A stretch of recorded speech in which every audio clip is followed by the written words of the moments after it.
Hey guys, it's Kat with Taming the Tangle. And I don't know how you're doing today, but I am struggling a little bit. And so I wanted to talk about one of the cards of hope, still in the shadow journey, because I'm still hitting the hard cards first, but it is the Star, card 17. And, when we are in times like we're in now, where we don't know what's coming next and feel like sometimes that sense of all hope is lost. Remember, this card comes after the Tower. Um, the Star is that connection with something outside of yourself. So to have faith and trust that your path is being guided. And, while we may set goals or know kind of where we want to end up, we never actually know the journey we're going to go on to get there. We don't even know if we're going to get there or not, but they help us, motivate us and move forward. But the Star card, I'm going to show a couple others, is very much letting you know that each step that you want to take is going to be illuminated. So the next step will be illuminated. It's true, you are not going to have the whole picture of exactly what path you're going to take, but trust in knowing that that next step is going to be shown to you. Now, when it's shown to you, it may be extremely subtle because it's going to be aspects of your intuition, the communion with spirit and the divine, and we know that those messages can come in different ways. Sometimes they can be powerful and super clear. Other times, like I like to say, the intuition speaks in whispers, and if we can quiet out all of the other distractions, that can really help us to tune in, because tuning in is so important right now. So there's some interesting things about the Star because it is card 17. This holds the number of 7 in the cycle of tarot that I've mentioned in other videos. And when you think about the light journey of the Major Arcana, this is equivalent to the Chariot. They're both in that 7 position. The Star is much more vulnerable, as in this card, it's often shown where it is usually shown as a woman, but there's many interpretations out there, and she is often shown naked. And I have a couple that are naked and a couple where she's clothed.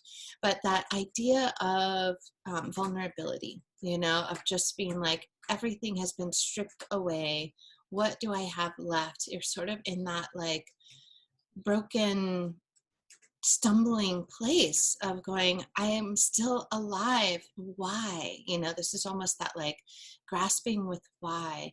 And when we are in those moments of complete vulnerability and questioning, that's often when we can really tune in and see that there is a why, that we are being guided, that there is a purpose to our lives.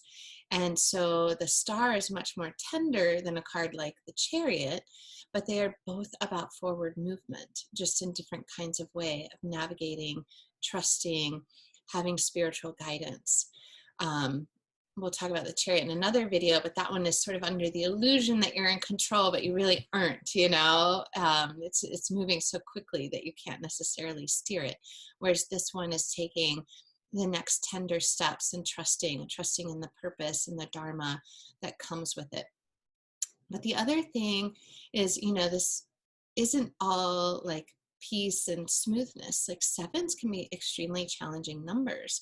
When you look at the wheel that I talk about, 7, there's still, 8 and 9 to get over, to reach the ultimate number of 10 to complete out a cycle. And 7 is at this initiation point. It's crossing over this hump from the shadow into the light when it comes to the wheel, which I go more in depth in my classes about the wheel. But that idea of it's still an initiation, there's still challenges, there's still this pressure, almost like it's invitation to step up, to prove more of who you are, to be more, to follow more of your values, and to put them out into the world. This isn't just like, oh, I can kind of coast through and just be guided. That is true, but you also have to be doing. You have to put that guidance into motion.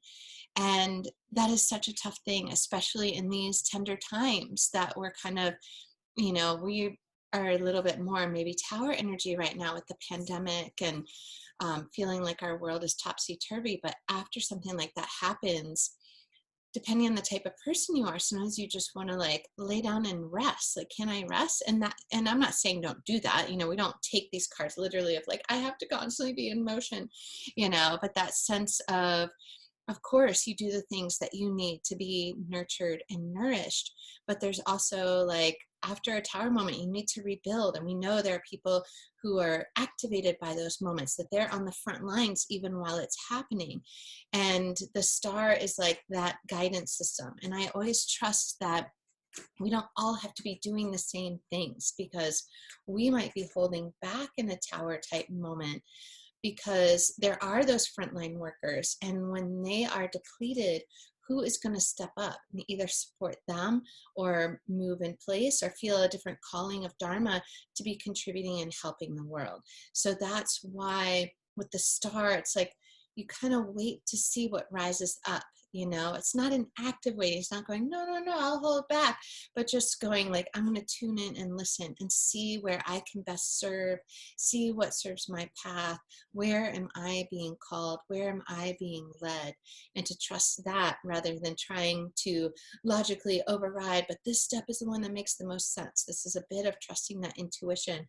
And there's still going to be this is part of the shadow journey of the major arcana. So there's still darkness ahead. You're still in the shadows. It's not getting out. But in the darkness, that is how we see the stars, those little bits of light around. That's how we know, oh, look, someone else on this path, maybe in a different area or out in the wilderness, they're carrying a little flashlight or a lantern, and you kind of see those little things. Let them comfort you that there are other lights in the darkness.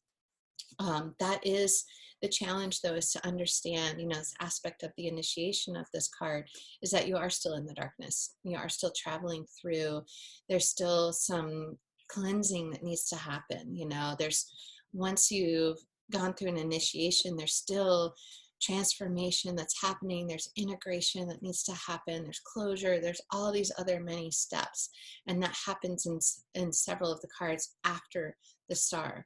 There's still some journeying to do before this completion of this cycle, and then the full emergence out of the shadow cycle once you hit the world.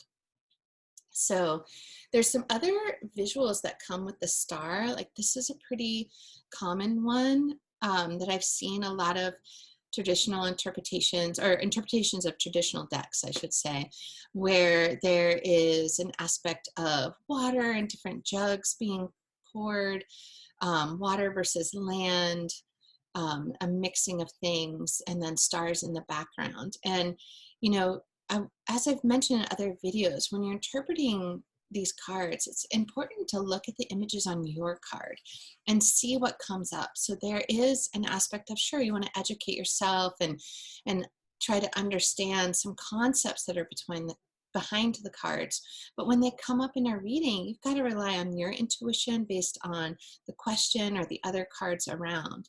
And when I see this type of jugs and the water being poured, it actually reminds me a lot of the temperance card, which is another video that I've already recorded, except in the temperance card, sometimes you'll see water being mixed into two goblets. And this one, it's almost like things are being separated. There's, an aspect of the conscious mind is kind of how I interpret land, and like what is known, what we see as known. Water, much more flowing, subconscious, a little bit more intuitive. So those are how I interpret those symbols, and wanting a little bit more of this intuition, that bit of flow, that trusting of the subconscious, wanting to bring that into consciousness. That's how I see where she's pouring the water onto the land. I'd love to know what you think about if you have images like this, what your takes on it are.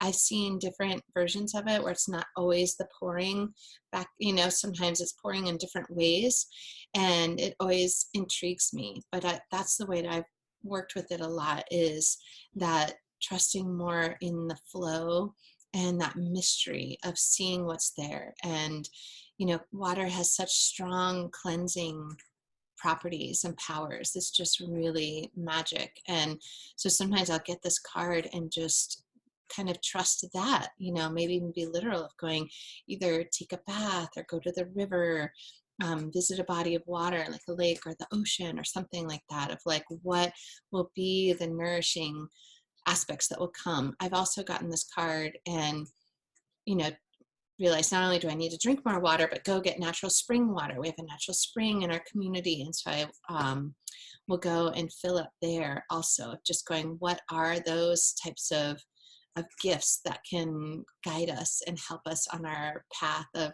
clarity and simplicity, and kind of nurturing ourselves as we're regrouping after something like the tower has happened. So there we have it with the star. I hope it does. I'm just going to show these two cards again because these ones are just so beautiful to me, the Mary L and the Shadowscapes Tarot. That sense of guidance and giving you hope, because I know we all need hope in this time, whether or not the star card is showing up for you in your spreads. I just know, take time to step outside and see that there are things at work outside of you. Look at the stars, connect with the moon, connect with nature, and let that soothe you a bit, soothe your soul. Any spiritual practices that you have, that is a beautiful thing to tap into when the star shows up. It's a good grounding practice and foundational support anyways, my personal opinion. But to really see that you are co-creating this life, that there is guidance, whether it's with the universe or other deities and ancestors that have brought you here into this place. So it's challenging times, but you have support moving through it. And with that, I will leave you to the star and hope to see you in future videos. You can also find me over at tamingthetangle.com, and I share other tools and other videos and on my blog as well. Thank you so much for joining me. Talk to you soon.